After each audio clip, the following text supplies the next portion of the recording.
Desde chicos, lo primero que nos preguntamos es ¿por qué? Una pregunta que nos acompaña toda la vida. ¿Por qué? En el bar, en la calle, en el trabajo, en el subte, en el taxi.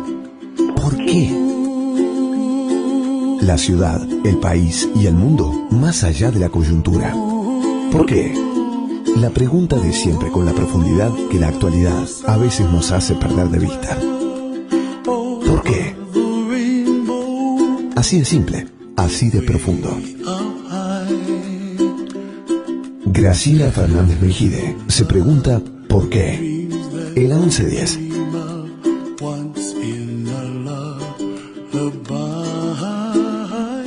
Buenas tardes, buen domingo. Soy Graciela Fernández Mejide.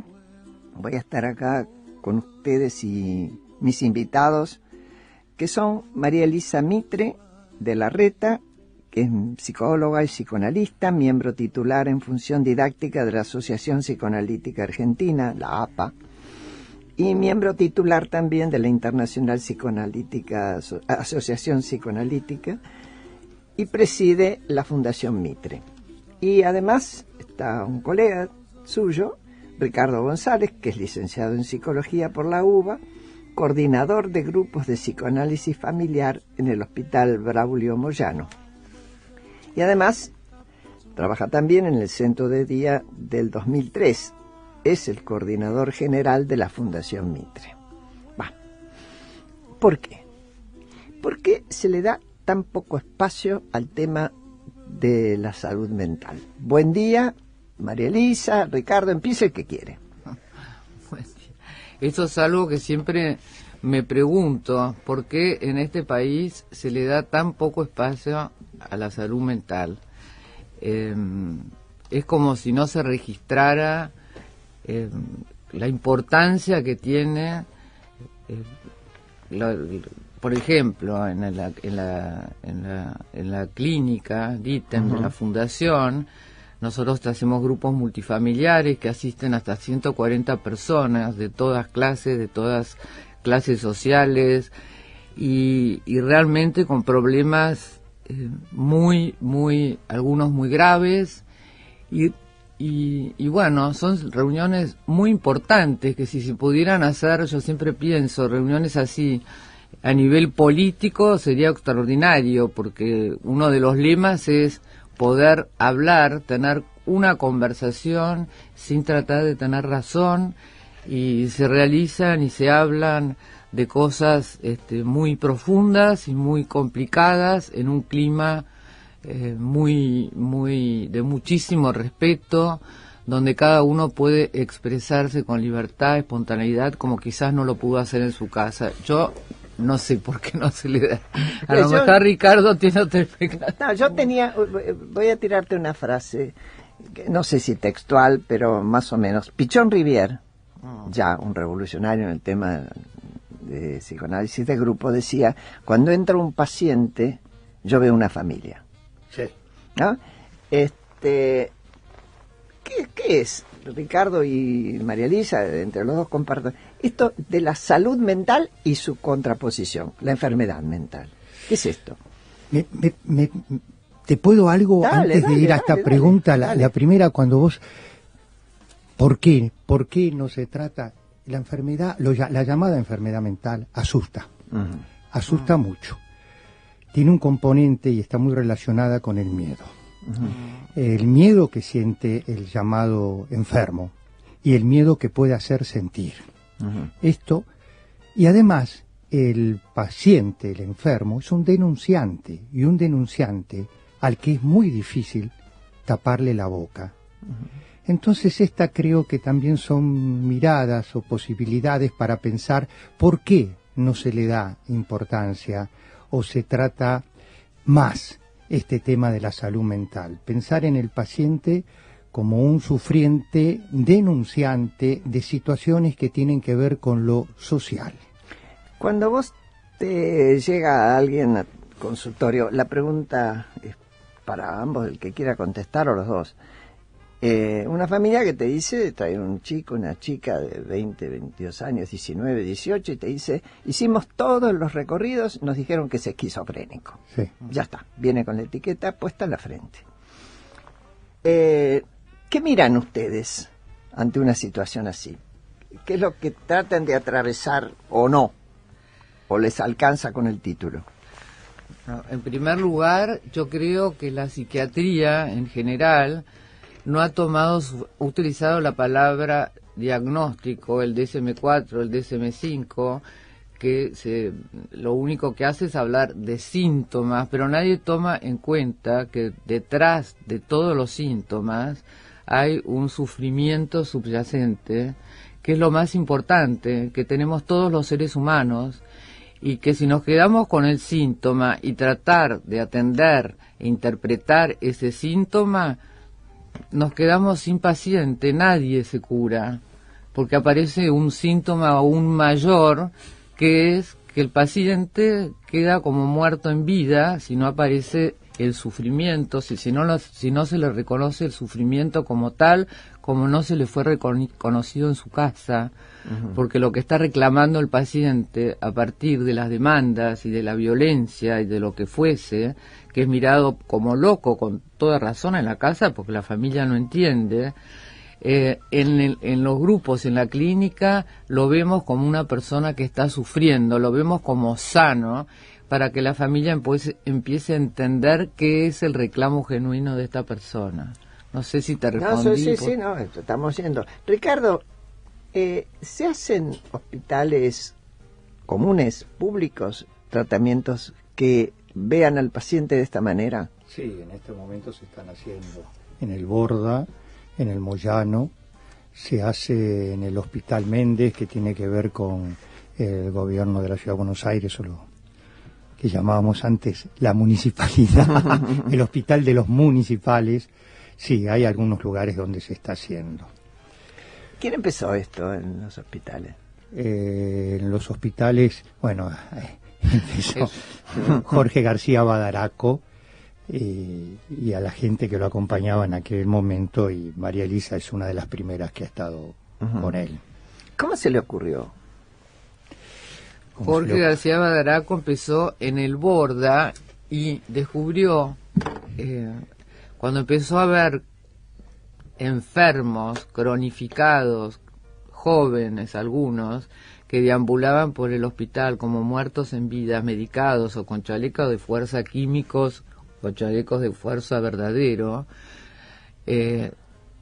empezó a percibir que el brote psicótico es la oportunidad, es difícil de explicar, ¿no? Que el brote psicótico, a diferencia de todo lo que decían los psiquiatras, que llevaba a la cronicidad y al deterioro, es una oportunidad única para que el paciente pueda llegar a curarse si lo vemos de la manera en que nosotros lo vemos, y él nos enseñó a mirarlo así y nos mostró a través de su trabajo, es decir, que detrás de cada ser humano hay un ser sufriente que tiene una virtualidad sana, que es lo más auténtico, que es un niño agazapado esperando que alguien lo rescate. No sé si... Sí, Ricardo.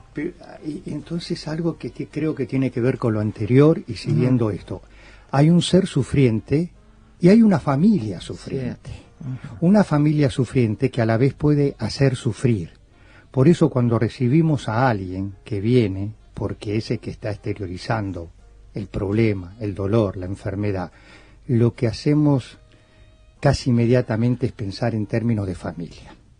No es alguien, uno, que le pasa algo, sino una familia que le están pasando cosas y que alguien está siendo el que lo está expresando de la manera más doliente pero también más clara. Es decir, que en vez de ser un confuso o un confundido, es casi un clarividente.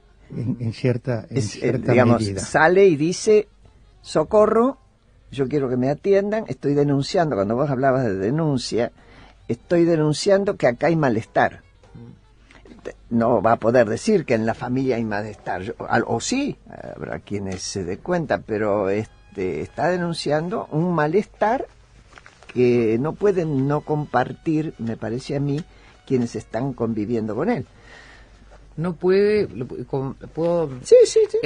el delirio, por ejemplo, Ajá. y lo que vos decís, que no puede, que es un denunciante, pero que a través de los delirios está denunciando en forma críptica esta situación de sufrimiento y de malestar, como decís vos, de forma críptica, porque no tiene recursos y está aterrorizado de poder hablar directamente con los padres de lo que le pasó. Entonces, nosotros tenemos que tratar de que el hijo, que los padres empiecen a hablar, no culpabilizarlos, porque la verdad es que han hecho lo mejor que pudieron, los que vienen con la familia, y tratar de que puedan empezar todos un proceso, no solamente el paciente, no buscar culpables, sino que los pacientes empiecen a hablar de lo que les suceda y así los hijos empiezan a conocer de verdad a sus padres y los padres de verdad a sus hijos. Ricardo, y cuando García Badaraco agarra una silla, se sienta en medio de un pasillo, pasan los internados por ahí, la familia que pasan, hasta que un buen día empieza a ser atractivo un hombre sentado en una silla. Y se le acercan y empiezan a hablar con él. Ahí no es tan fácil, imagino yo, convocar a la familia inmediatamente. No. ¿Cómo opera el grupo? No es fácil convocar a la familia. Y si hablamos de un hospital público, más difícil todavía, porque el hospital público se puede convertir en un depósito. Así es. Y muchas veces funciona de tal manera. El paciente, otra de las cosas que provoca es vergüenza. Bueno, ahí viene el trabajo fuerte para hacer. Badaraco no solo se sentaba en una actitud de escucha. Claro. La actitud que tenía y en una actitud de cierta seguridad. Los pacientes, cuando se te acercan, si estás solo en el pasillo de un hospital, se te acercan de costadito, porque están muy asustados. Y si vos te asustás, que es lo primero que puede pasar, estar en una sala solo con pacientes psicóticos. Ahora, si uno puede no asustarse, porque tiene cierta experiencia o formación, el paciente percibe algo de esto, se acerca, se puede comunicar y se empieza a armar una situación diferente. El paciente empieza a generar y a mostrar recursos y ese paciente que fue el denunciante se convierte también en el agente atractivo de la familia. ¿Cómo? A ver, contame eso. Y que si la familia, que volvemos a partir de esto, o reforzamos esta idea, no es culpable, y nosotros podemos tener muy claro eso, así como en algún momento lo puede depositar, también hay toda una fuerza de que tiene ganas de que él se cure o que esté mejor. Si ve que hay una cierta mejoría, entonces la familia se acerca de otra manera. Seguimos enseguida. I remember when I lost my mind. There was something so pleasant about that place. Even your emotions have an echo in so much space. And when you're out there without care, yeah, I was out of touch. But it wasn't because I didn't know enough. I just knew too much. Does that make me crazy? Does that make me crazy? Does that make me crazy? Probably.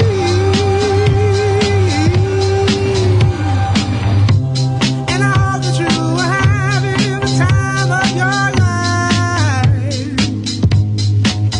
But think twice. That's my only advice. Come on now, who do you think you are? Bless your soul. You really think you're in control? Well, I think you're crazy. I think you're crazy. I think you're crazy. Just like me.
Bueno, acá seguimos con Ricardo González y María Elisa Mitre, y ellos trabajan en DITEM, que es una organización que se llama María Elisa Mitre como su fundadora, y que tiene un número de teléfono en caso de necesitarse, que es 4773-0308. 4773. No, 777. Ah, perdón. 777. 4777. 0308. Me corrigió bien María Elisa. Y hay servicios de donde se desarrolla esta mirada con respecto a la salud mental en el Borda, en el Moyano y en el Méndez. 3 hospitales a los cuales tiene acceso la gente comúnmente. María Elisa, ¿vos querías agregar algo a lo que estaba diciendo Ricardo? Sí, quería agregar lo que sucedió en el hospital cuando Badaraco empezó a tener un interés genuino por los llamados enfermos, que a nosotros no nos gusta llamarlos enfermos, sino personas sufrientes. En la medida que él se empezó a interesar, se fueron acercando y los del servicio empezaron a quejarse. Por supuesto. Porque en la medida que se interesaban por estos pacientes, Badaraco, empezaron las demandas y cada vez más demandas, entonces todo el mundo empezó a decir que los pacientes estaban peor y los pacientes estaban mejor porque los sacaban de la rutina. Sí. Así que Badaraco fue tal la oposición que tuvo en ese momento, porque él realmente hizo una ruptura con la psiquiatría en general, que consideraba que nadie se podía curar y que él consideraba que todo paciente, todo ser humano se puede curar si se dan las condiciones, la familia, el clima, bueno, y verlo de esta manera que él lo veía, con la posibilidad siempre de poder curarse, que es revolucionario en la psiquiatría. El no curarse, o ese dictamen no se puede curar, significaba darle lo que vos llamabas hoy la camisa de fuerza química, es decir, remedios o la real, y dejarlo ahí, depositarlo, como vos dijiste, Ricardo. En lugar de eso, ¿qué es lo que ustedes hacen? Cuando arman un grupo, por ejemplo, un grupo multifamiliar, como están haciendo ahora, ¿qué es eso? ¿Para qué? Grupo multifamiliar es la reunión de varias familias. Cuando hablamos de familia entendemos aquellos que acompañan al paciente, incluso pueden ser familiar directo, mamá, papá, hermanos, o puede ser algún familiar más lejano, o hasta alguna persona que trabaje en la casa, pero aquella persona que tiene una relación directa y que conoce al paciente, y sobre todo que está interesada en el paciente. En ese sentido hablo de conocimiento. Nos juntamos, se trata de que se dé un cierto clima, y en ese clima se empiezan a intercambiar informaciones. Es las propias familias las que van diciendo, a partir de contar sus experiencias, de qué se van dando cuenta y qué pueden ir modificando.